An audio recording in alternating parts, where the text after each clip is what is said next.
to another episode of Cultivate. This is a show about your experience in the cannabis industry. This industry is blowing up. It's moving fast, but don't worry, there's room for everyone. Please buckle up as we bring you the people and technology that are blazing a trail in the cannabis industry.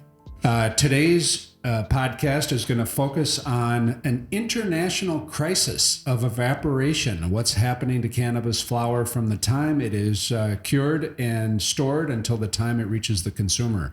We're going to have some great guests for this. We got Brian Rice coming in from the R&D department at Boveda, and we've got Jon Berfelo, our resident expert in British Columbia. So I'm Drew Emmer, and this is Scott Swale. Hi, Scotty. How are you doing, Drew? Really good. Before we jump into this awesome interview with Jon Berfelo and Brian Rice, we're going to throw it to Lance Lambert for a 2-minute industry update segment. Here we go, Lance.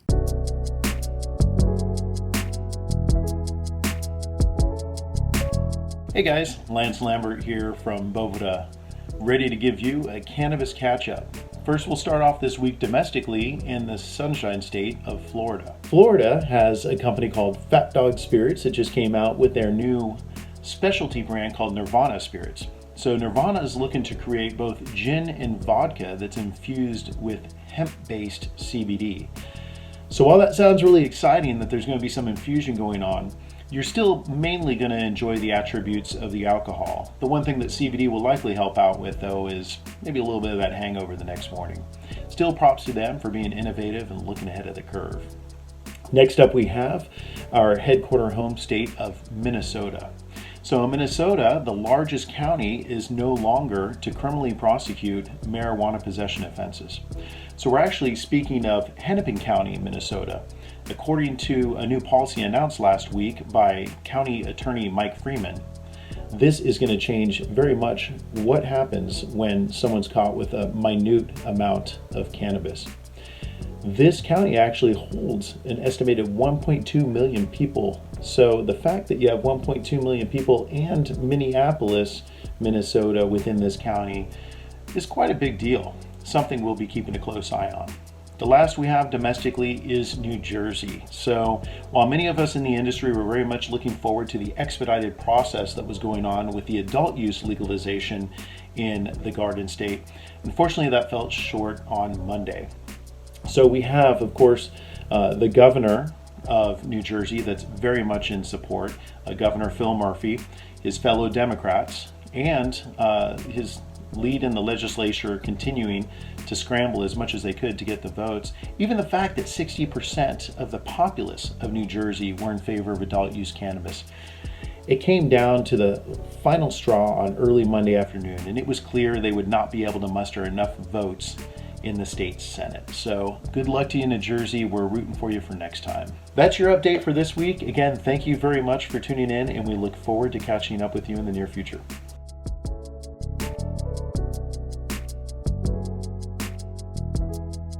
Thank you, Lance. You're a wealth of knowledge. I love Lance's updates. Yeah, Lance good. is plugged into everybody around the world, and we're grateful to have him a part of our team. Yes. All right, let's jump right into this. Johnny B. Jon Berfelo is with us from Abbotsford, British Columbia. We had the privilege of meeting John about 5 years ago. He is the CEO of Medtainer Canada. He's the owner of iGreen Planet Store. He's an advocate and an educator. He's part of the Green Cross Society, working. I was years ago. Spending a lot of time volunteering to help people understand cannabis. He's an award-winning grower, discovered and won awards with his strain known as Medikush. You can find more information about that in the Treating Yourself Alternative Medical Journal. A lot of really compelling articles about John, a lot of resources. It's going to be really easy in this podcast to get off on a bunch of rabbit trails about a bunch of different subjects. But the main focus of today's podcast is the crisis of evaporation, and specifically in Canada. And why do we call it the crisis of evaporation? Because people all over that are growing cannabis are losing quality money due to evaporation. So you may know it or you may not, but your cannabis is drying out very rapidly in some regions, faster than others. And all of that good stuff is going out into the air, atmosphere, and it's lost. You're not getting it back. So that's why we brought Brian Rice, who's part of the Boveda team here. Brian is our director of research and development. He works in our lab. Brian, you want to give us a little background of who you are, where you came from? Yeah, sure. I've been at Boveda for about 2 years, but my background is about 20 years in packaging engineering, working on innovative products and packaging for the food industry, medical industry, and then just a lot of consumer goods. So, yeah, that's me. So we're going to dive a little bit into this whole crisis of evaporation and what it looks like for Canada and everywhere else in the world. And that, so John, you went shopping. You've done a significant amount of shopping in Canada. You deal directly with a number of LPs, and you've had a very specific experience when it comes to the quality of the cannabis when you open it and test it. Can you talk about that a little bit? Yeah, so pretty easy and simple. So when it comes to cannabis in Canada on the day of legalization, I was excited. I was excited to take a look at what the licensed producers were doing in Canada, and being a medical patient and learning the system previously before legalization, we had already known that the cannabis was coming pretty dry. So, of course, on legalization, I went shopping. I jumped online and bought some cannabis right away. And I proceeded even to buy like 3 grams of tweed, all the same, just because I was curious of what standardization they had. And what I came to find out was dry, and not just really dry, but we're talking drier than breadcrumbs. Like, and it was just such, like, you're just like, wow, did you actually just destroy something that people are trying to actually get their first enjoyment, like their first experience with cannabis, and it wasn't there. So, I mean, for me, I was shocked to see what was happening, and then talking more about relative humidity and moisture content. And well, that's when we started talking about So AW. when you say dry, what do you mean? What type of readings? We sent you a moisture activity meter. And an AW, active water machine. Yep. I think that's what it is, right? Yeah, Fran? that's correct. Water activity machine. And what were you finding? Give us just an idea of what you mean when you say it's dry. Okay, so I did some research, and I had to really learn about this, talking with you guys, Brian, of course. But in the beginning, I did some research on say, AW and what it really means.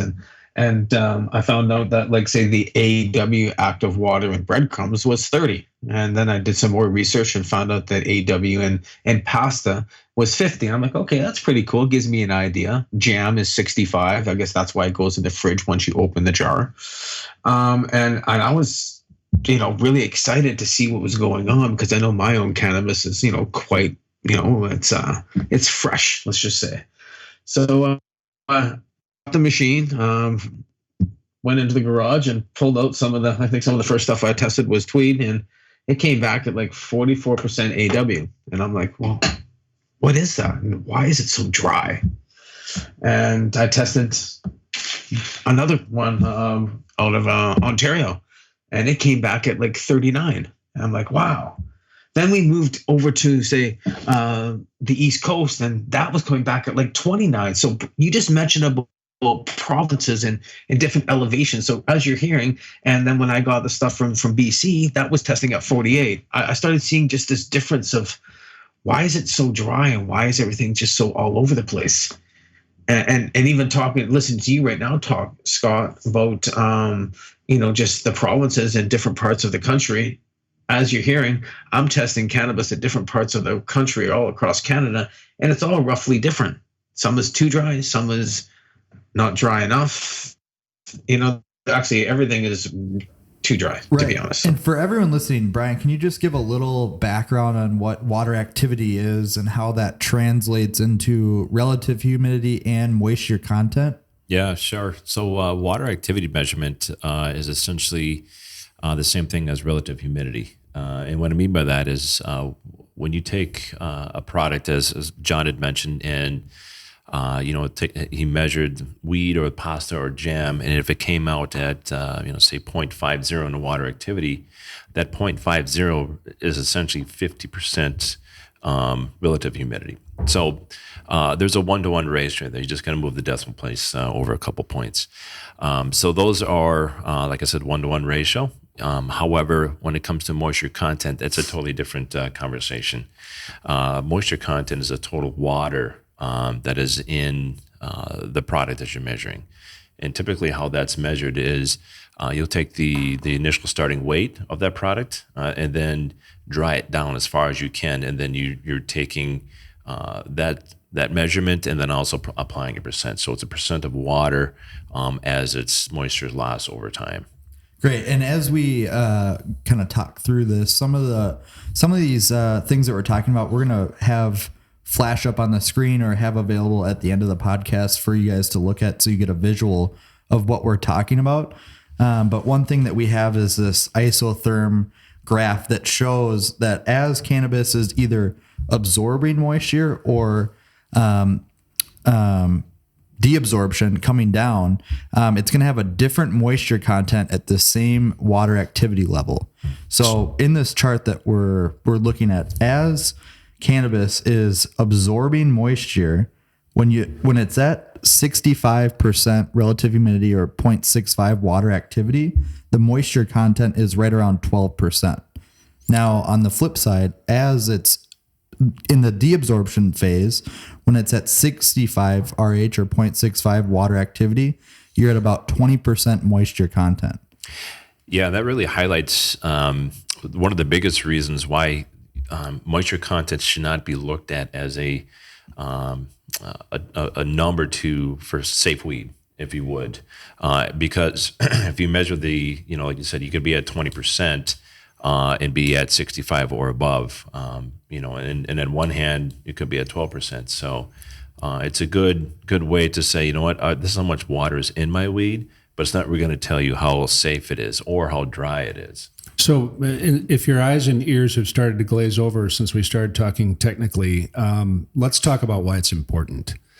John, why do you care about the moisture in your cannabis? What's the big deal about moisture in cannabis? Terpenes. So to your point, so everybody has pure motives in this. The government, the LPs, every stakeholder has pure motives. We're not criticizing anybody. This is just we're trying to show that there's a situation in the cannabis flower market that's really dire and that it's affecting people. So what's the big deal? Terpenes evaporate. What's that mean to you? What's the result for you as a consumer? Well, as those terpenes evaporate, I'm losing that freshness. And for me, when I open up a fresh, here, let's just go for instance. I had major surgery and they took out my C4 and C5 vertebrae. And they brought in, Bubbleman, Mark Richards brought in 15 different terpenes. They put those 15 terpenes underneath my nose, and one of those terpenes took my pain away. So I really started paying attention. I was like, wow. So, I mean, even like when I'm smoking or fresh cannabis, when I smell that, wow, it opens up my eyes and I could just feel that relief. And as I lose those terpenes, I'm losing that relief. And if I don't have the consistency, I'm not getting that same, you hear what I'm saying? For me, it's plays such a huge role in helping with my pain. So when I lose it, it's too dry. It's just not there anymore. The patient suffers when the qualities in the flower are missing because it's too dry. Yes, and that's what I feel and how I see how cannabis affects me daily. When it's too dry, it's raunchy on the throat. I don't like the flavor. It does get me there, but I'm not getting that true effect. I'm not getting, what would you say, a true experience from my cannabis because it's too dry, because I'm not getting that, I would say, that standardization, what I've always been striving for. And that's one reason why I look at that humidity, and we started talking about AW, and I really started looking at how to standardize my cannabis for my pain was actually using humidity control. So is it fair to say, Brian, that this chart that we have that we'll hopefully share with the world, is it safe to say that about 12% of cannabis flower is water? Oh, yeah. And so we're talking about a variation between 12, 11, 10, 9, 8%. Even lower. I mean, some LPs are drying down to 4, 5%, which is extremely dry. Well, if we look at stuff at 29, that's going to be under. Yeah, I haven't seen anything at 4 or 5% yet. Because I'm just looking at your graph right now, and it's really being able to explain what I've been doing. Yeah, and part of the problem is unintended consequence of regulation. When they first wrote, Canada's way ahead of the rest of the world as far as this whole regulatory process. But we're so far behind. It's very rudimentary, but it's still ahead of the rest of us. You're way ahead of us. Yes. What's happened is they said dry flower. And when they said dry flower, those being regulated jumped to the conclusion that they had to have. They didn't stipulate what does dry mean? What does dry mean, Yeah. and what would a good level of moisture management mean, and what is deficient, what is superfluous. I mean, what is going to be acceptable for a quality product? So recently, I don't think we had any standards up until last year. Right. Not that I'm aware of. We're just seeing it now. So the first introduction of standards, Scott, was only a few months ago. It was announced. Yeah, the ASTM standard D37. I think Brian can probably speak a little bit more on this, but a standard was put in place. The first international cannabis standard of how to properly measure moisture in cannabis. So they recommend that taking the water activity is the most accurate and safe way to measure the moisture in cannabis. And then they set a safe range. So it starts at 0.55 and then it goes up to 0.65. So you're wanting to stay below that 0.65 because of it's below the mold threshold, and then above the 0.55. So you're not losing, as John was talking about, all those terpenes as the plant evaporates or dries. Those terpenes are going to evaporate at a much higher rate when you get below that 0.55. Yeah, and I would have to say there's 3 big main benefits for that ASTM standard, and you touched on one, Scott. The other one would be, as you're looking at sending samples in to lab to get tested for the COA or to understand what the cannabinoids are on, they're also going to do a moisture content reading. So what that's going to do is that first thing is going to make sure that there's standardization on testing across lab to lab, across the nation, across wherever you're going to get tested.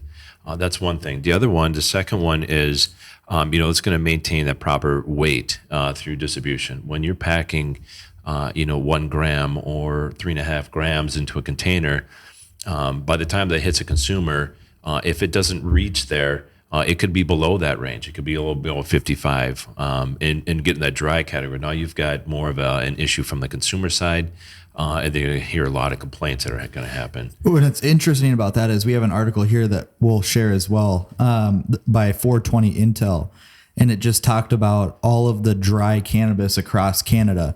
So consumers and dispensaries were weighing out stuff that they were getting from the LPs that were going to be sold to consumers, and it was coming in underweight. So an eighth that was supposed to be 3.5 grams was weighing at 3.3 or even 3 grams. So when that wow. So when that consumer is going to spend, John, how much is an eighth in Canada on average? Okay, well, on average, from an LP. You have weed being sold on a legal end to the recreational market anywhere from $45 to an eighth up to $100 an eighth. So, I mean, you're spending minimum $45 for an eighth.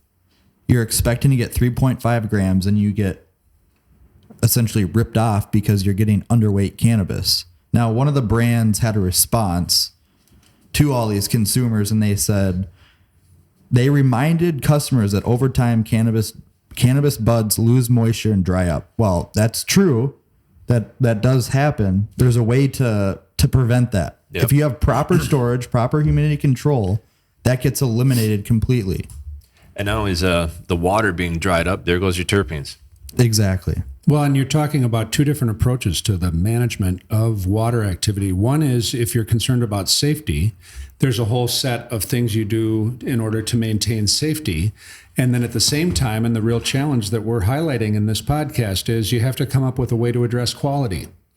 So we don't want to cynically talk about safety. Safety is important. We want people to have a safe experience. There's enough inaccurate information in the marketplace about the effects of cannabis. We don't need to exacerbate that by having safety issues. That being said, the quality of what's getting to the consumer or to the patient is, by our investigation, and John, by your investigation, it's really deficient. People are really missing out because this is the evaporation issue, the dry cannabis issue is a crisis, and it's a dire crisis when people really get down to what they're getting and what they're able to get out of the product that they're buying. Yeah, I'm sorry, but you know what? It hurts the market and it hurts your brand, right? Exactly. And it hurts the consumer because he's not getting a full, true experience. So someone who's trying cannabis for the first time and say they're using it for some type of ailment or control of anything like that, and they're unable to get that relief because of that improper storage or curing, they've now sold themselves short of something that could probably help them for the rest of their life because they had that one experience and it's gone. And that's why it's so important to really look at this. And it hurts the cause. It hurts the cause. You've been fighting for 20 years to get people to let go of old ideas about cannabis. And when product gets to the marketplace that isn't as pure or as high quality as it could be for the consumer, everyone loses. The LP loses. The anybody that's in the industry, any stakeholder that's involved in this loses. And ultimately, you think about the amount of investment that the Canadian people have put into this process. Everyone loses if they don't use proper humidity control to keep this stuff from getting as wretchedly dry as it's getting. Well, and one of the things that we did over the past year and a half is, along with obviously your help, John, is test cannabis that we had purchased either from an LP or a dispensary across North America. I think we tested roughly over 100 samples. Is that correct? At least. And out of that 100 samples, do you remember the percentage of how many of them were below that 0.55 or 55% RH? Almost 89%. So roughly 90% of the samples, over 100 samples that we had bought from dispensaries or that you've purchased from an LP, have been under that 0.55. Now there has been a few that are in that range of 0.55 to 0.65, and those samples are coming from regions that have a high humidity already in the environment. But that's not conclusive. I mean, you're definitely going to have a better opportunity if you're in Portland, Oregon, or some moist climate. You're going to have a better opportunity to maintain humidity control. But we've got readings on products that came out of Portland or came out of Washington State that are well below 50%. And that's due to people over drying, and touches back to the whole regulations in Canada that say dry cannabis. Here's a regulation. As I'm sitting here talking to you guys, I want to do something here. And as I'm sitting here looking at all of my containers, they all say store in a dry place, dried cannabis, store in a dry place, no expiry date determined. Not talking one, but I'm talking every one of these containers. I'm just reading the fine print. I normally don't wear my glasses looking at these. Store in a dry place. Yeah. No expiry date has been determined. The next one. Keep out of read a chill. Dried cannabis, store in a dry place, no expiry date. The next company, same thing, dried cannabis, store in a dry place. So it's telling you to keep it dry, and it's dried cannabis on every container that I'm reading. So that's one thing that has to change right away. And that's a big, defining dry. What does dry mean? And I think there's so much ambiguity on there that, hey, you know what? Because there is so much ambiguity, I'm going to go to the most extreme to make sure it's safe and dry the heck out of it. Well, and it needs to be properly dried to get to a level where it's useful to the consumer. So it has to be dried to a certain point. But the over drying, the overreaction to the language, and we talked to Health Canada about it, and they're emphatic in their explanation. They didn't intend for LPs to be all paranoid about whether or not they were going to pass a test or not. They just wanted to have a modicum of safety. The standard hadn't been developed yet. It was safer for them from a lawyer perspective to say dry. And then it was up to whomever to decide, well, or to just ignore the whole question. The result is really simple. People in Canada and the US, and I would submit all over the world, are buying cannabis flower that by and large is too dry. Yeah. And if you want to do something about it, throw a Boveda in each one of your jars that's being sold, and that solves the issue. We have Whistler Cannabis Co. in Canada doing that, and they're having great results. People are happy. They're going back to rebuy their cannabis time and time again because they're getting a consistent high quality product. I mean, that's a common thing that we hear when we go to these trade shows is consumers come up to our booth, or patients, and they say, yeah, I was at so-and-so LP, but I bought their product twice and it was completely dry both times. So now I'm switching to try this LP. And they're just going to bounce around until they find someone that's properly storing and curing their cannabis. You put all this blood, sweat, and tears. And in a lot of circumstances in Canada, you put a lot of shareholder investment, a lot of cash into developing a brand. And they've developed, I tell you, these people that we've met at these shows are some of the most wonderful people I've ever met in any business I've ever been involved in. Wonderful, sincere, intelligent, sharp people. And they're out there building these brands, blood, sweat, and tears. They start a brand, they get the brand going. They have their LP, they create their mechanism for getting it to the consumer. And then the consumer opens the package, largely like you have, John, and they have an experience of the crumble in the jar, or the crumble in the bag is so ridiculous that it's devastated by the time it gets to you. And you've got a whole bunch of keef, and you've got really crispy buds, and the smoking experience is harsh. And it's not what you expected. What are you going to do as a consumer? You're not going back to that brand. All that investment, all of that blood, sweat, and tears that went into creating a brand, they're not going back. Yeah. Right. And it's that first moment of truth, if you would, hey, or if your first time coming into the market and you go to the dispensary and somebody tells you, oh, you got to try that brand. Oh, I've never tried it before. Pull it out and it's dry, and geez, you open the container, it's crumbly. You can see all this stuff in the bottom. Oh, geez, I'm not going to try this again, or else I'm going to go to a different LP, or I'm going to go somewhere different. So if you want a repeat customer, that's a bad thing to do. All right, you don't want that first experience to just be horrible for someone. So Let me ask an objective question about rehydrating cannabis. Do you guys believe, John, you're the expert. Brian, I'll start with you just from a scientific perspective. Is it possible to rehydrate cannabis flower? If you got a shipment that registered a 29 when you went and tested it, can you put Boveda in that container and have it rehabilitate over? And how long does it take to rehabilitate, if it's even possible? Absolutely. It is very possible to rehydrate. Now the time frame to get it where you want it to get, whatever water activity measurement and moisture content, depends upon how much you have in your storage, and it also is dependent upon the package that it's stored in, right? So it's airtight, and weight is all dependent upon how much Boveda packs you would throw in. So the good thing is that if you can alleviate that, you're not only maintaining those terpenes inside of the bud, it's the texture as well. So there's a lot of added benefits. So if I took an eighth out of the package, John, if I took an eighth out of the package that I bought from XYZ LP in Canada, and I put it in the medtainer, and I put a Boveda 4 gram in there with it, and I closed the medtainer, how long ballpark do you think it would be before that weed was acceptable? I've done this, I don't know how many times. I'll get up in the morning, I'll stuff a Boveda pack in there with some dry weed. I'll go out for the day. You see me go do events. By the afternoon, it starts rehydrating.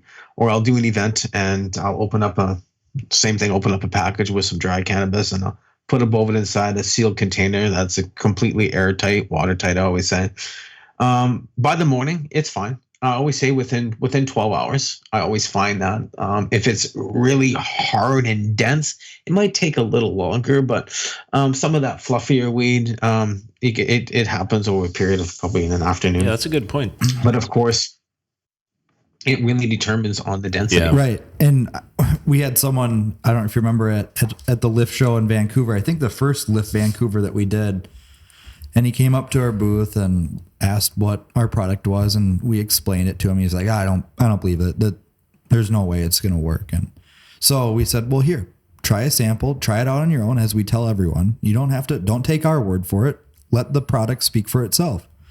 So he went, took one of our 4-gram samples, threw it in a jar with an eighth, came back the next day. I ran into him in the hallway and I said, hey, did you get to use the Boveda in your jar?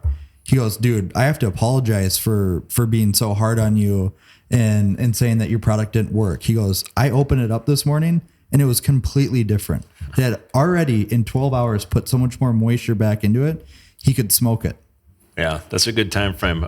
12 hours is probably the fastest I've heard. Some of the testing that we do here with the hemp in the innovation center, an eighth ounce, 24 hours is total saturation. So in a perfect world, you wouldn't be so dry that you had to take that extreme measure to get it rehydrated. In the perfect world, you'd use a humidity control product to have... Not allow those terpenes to evaporate. Right. So the downside of having overly dry cannabis is you're going to lose a significant amount of the medicinal value in the product, right?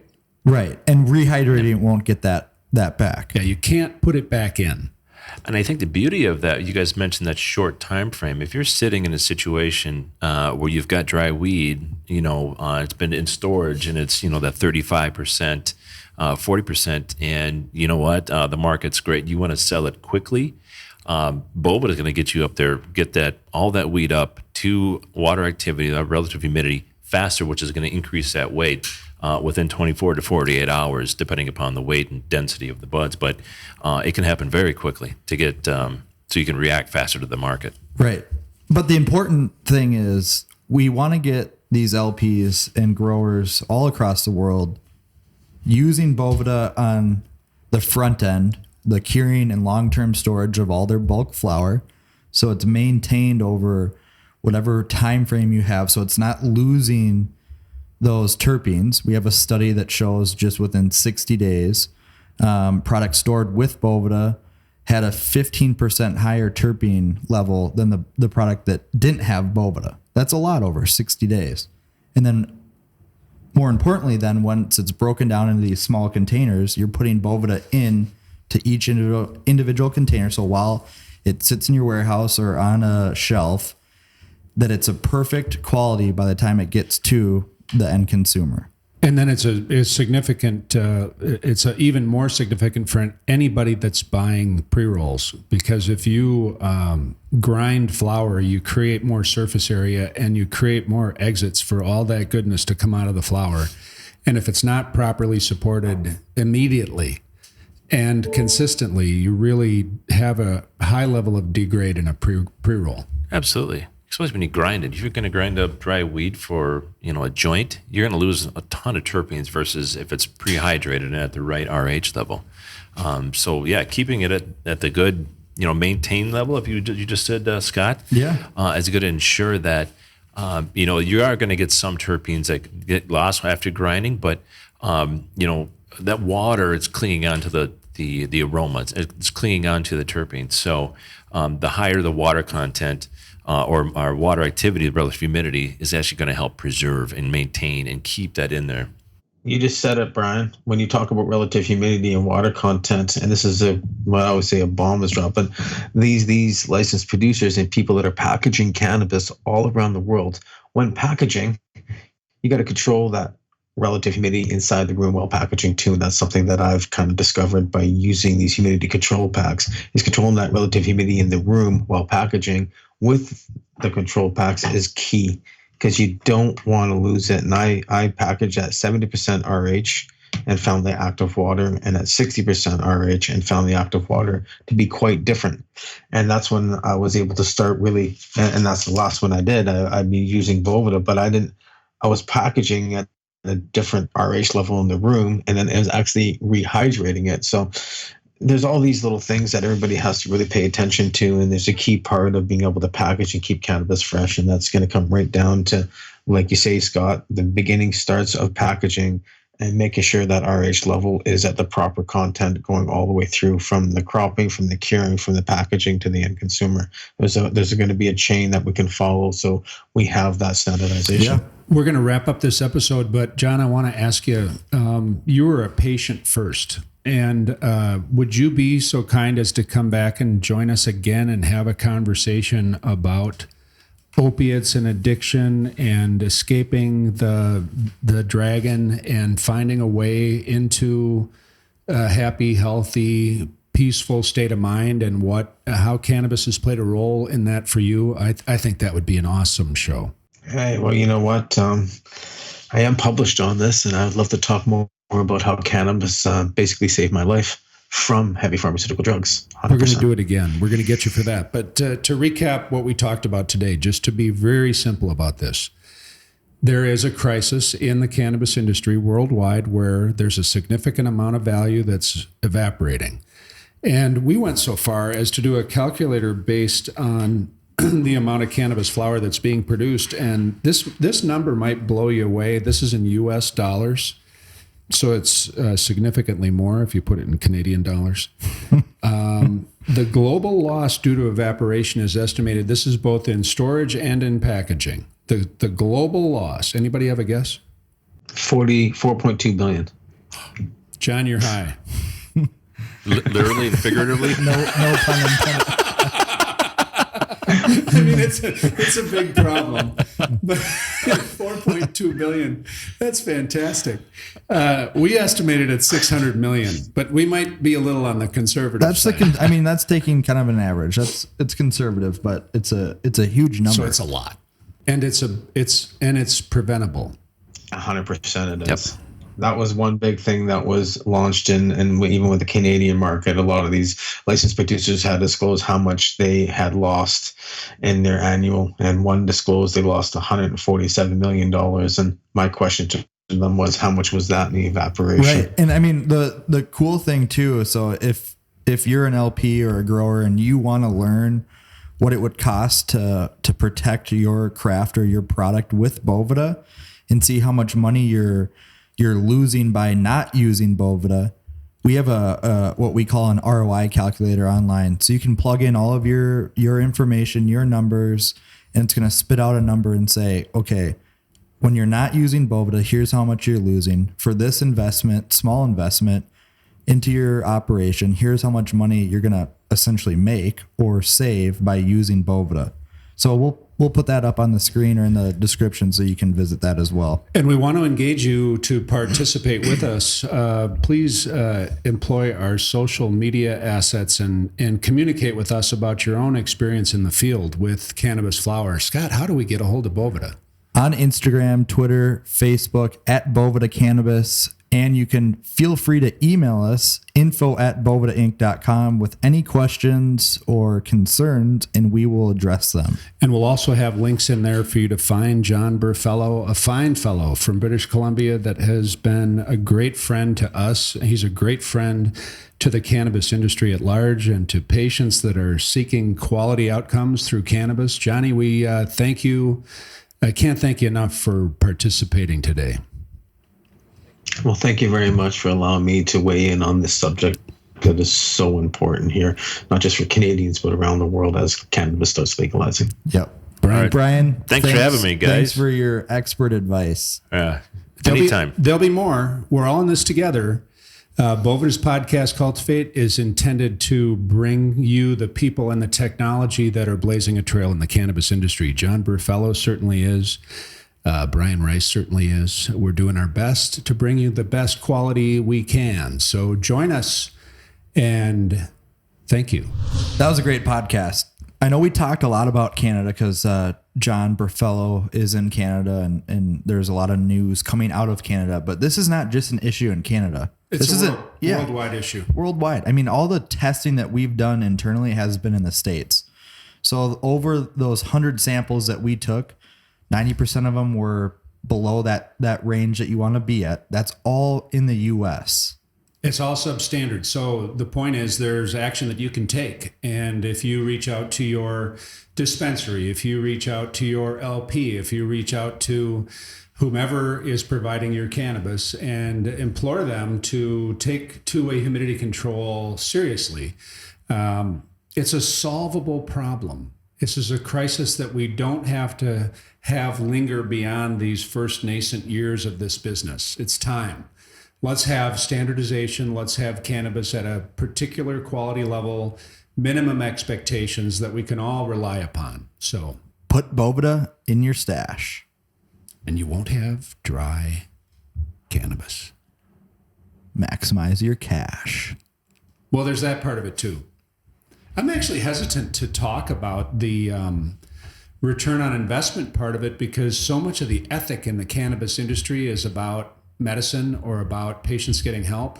And whenever you bring up the commercial aspect of it, even though everyone is fully aware that they're in this business to make a living and they're in this business to make a profit. What did you say the other day? You kind of coined a phrase about specifically California, but I think it kind of applies to a lot of the world. Something they sold their soul. Oh yeah. So when this happened in Canada, it also happened in California. Everything began with patients and medicinal applications for cannabis. So everything was about taking care of the patient. The way that the lobbyists got the legislation passed in each one of these jurisdictions, it's all about helping patients that are suffering with pain, that are suffering with cancer, that are suffering with a lot of health issues. So the altruism at the outset was outstanding.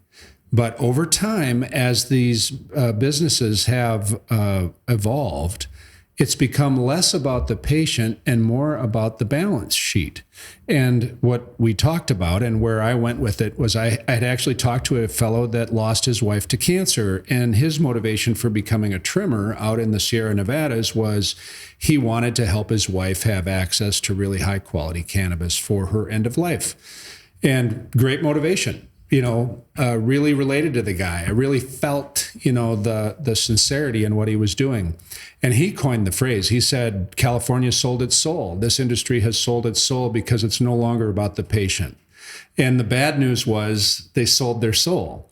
The good news is, as all of us know, there's a lot of redemption in life, and there's an opportunity to reclaim your soul. And there's certain things that one would need to do to reclaim their soul. So it was suggested that each one of the stakeholders in the industry take responsibility for the fact that we have collectively sold our soul and to reclaim it. And how would you do that? You'd start maybe a fund where you would allow terminally ill patients to have access to cannabis without restriction.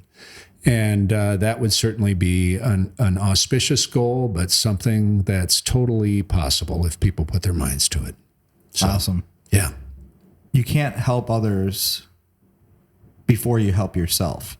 So when it comes to growing and selling cannabis, you need to put an extra couple bucks on your bottom line, use Boveda to package with it. So then in return, you're helping others by bringing them the high quality cannabis that you intended to bring to all of these patients. And I tell people, if you gave us 30 cents, we'll give you $1. Right. And they look at me like I'm from Mars, and it may be something else that's causing them to think that. But realistically, if you give us 30 cents, we'll give you $1. And if you don't use Boveda, you're going to lose more money on your cannabis than if you do use Boveda. That's the bottom line. It works, and it works in such a way where you're actually getting a dividend. And to explain that to somebody who's spent all their waking hours worried about that crop getting through the season and getting to the testing lab without having it get dinged for pesticides or for some other issue, and then they're faced with all this long list of cost of goods sold, all the inputs that went into the nutrients and the water and the electricity and the packaging, and they get down to it, that it's hard to get them to see the unique value of Boveda in that we are indeed a cost of goods sold, but the cost is lower than the dividend, so your net result is you come out ahead. And we will guarantee that you will come out ahead, because that's the experience that some of the premier growers that store and package with Boveda are experiencing. And that's an exciting place to be. It's a fun, I know you have had a blast in Canada managing that market and dealing with all those wonderful Canadians. I've had the same experience this last year in California. People are starting to wake up to the fact that proper, precise two-way humidity control makes a dramatic difference in outcomes. Every 1% of moisture matters. And again, we can show you all this information. So let's get in touch and figure it out. And we're all in this together. So don't anybody think that they're on the outside looking in. We want to be connected. Visit us at Boveda Cannabis on Twitter, Instagram, Facebook, and YouTube. And then email us info@bovedainc.com with any questions that you have. We sincerely appreciate you taking the time to participate in this podcast. Thank you very much.